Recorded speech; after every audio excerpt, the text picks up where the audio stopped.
Lionel Wilson, a Springbok and Western Province fullback, in the 1960s died peacefully in Napier, New Zealand, on Sunday 17 September 2017.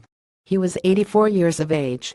Called Lionel by most people, Dick by his close friends and Speedy by teammates, a nickname in the mold of Tiny for Tiny Nod, the big Springbok's luck. Wilson was not fast, but his courage and concentration were exceptional. In life Wilson was one of the neatest of men, and so he was in his working life and in his rugby life. He prepared well for matches, and in the match he could not be budged from doing what he had prepared to do.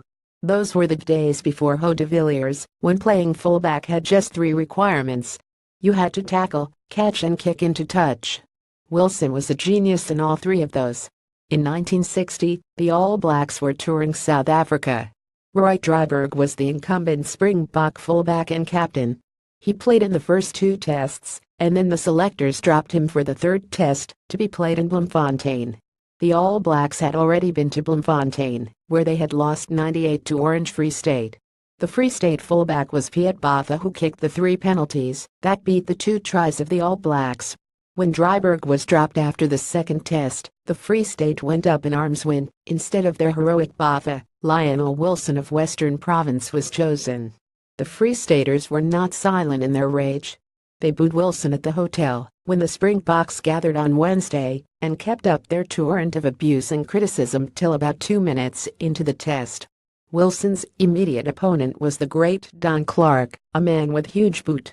After Wilson's selection, a villager clubmate, John Markey, got him out onto the field at Brookside, and kicked high up-handers onto Wilson, who caught them all. Over and over Markey kicked and Wilson caught. At the end of it, Markey said to Wilson, "There you did not drop one, and there will be no excuse to drop any on Saturday." In Saturday's team there were 2 other villager players, John Gainsford and Doug Hopwood. The first up-hander was not long in coming. Wilson got under it, hugged it into his chest, and kicked it out, and Bloemfontein cheered. Wilson went on to play 27 tests for the Springboks in a total of 58 matches as the Springboks toured the UK, Ireland, and France in 196,061, Ireland and Scotland in 1965, and Australia and New Zealand in 1965. When his career ended in 1965, Wilson was the most capped Springbok fullback of all time, a certain choice, and never again booed. Wilson scored only once in a test. It was in 1964, when the Springboks were playing Wales in Durban.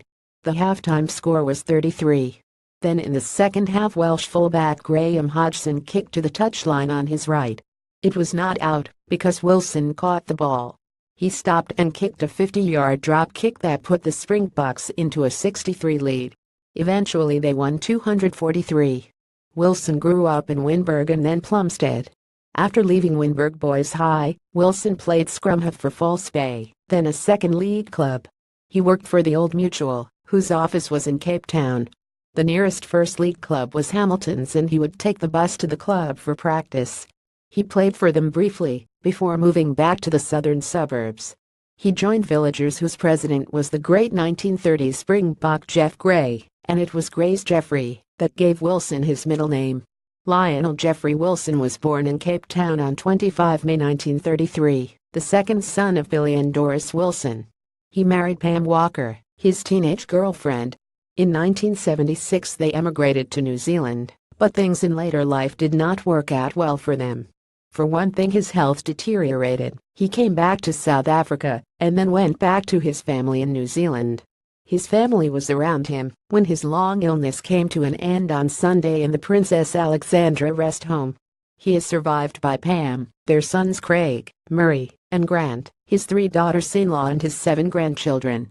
One little anecdote. At one stage South African Rugby's offices were in the Sports Science Institute, built on what had been the new Lansby field, and provided facilities for gym, rehab and so on. Lionel went there to get his tickets for a test. He got out of his car, and almost immediately collapsed over the bonnet, conscious but in distress. People walked past, but then a girl came to him, and said, "Can I help you?" It was Natalie Du Toit, the swimmer, who has only one leg.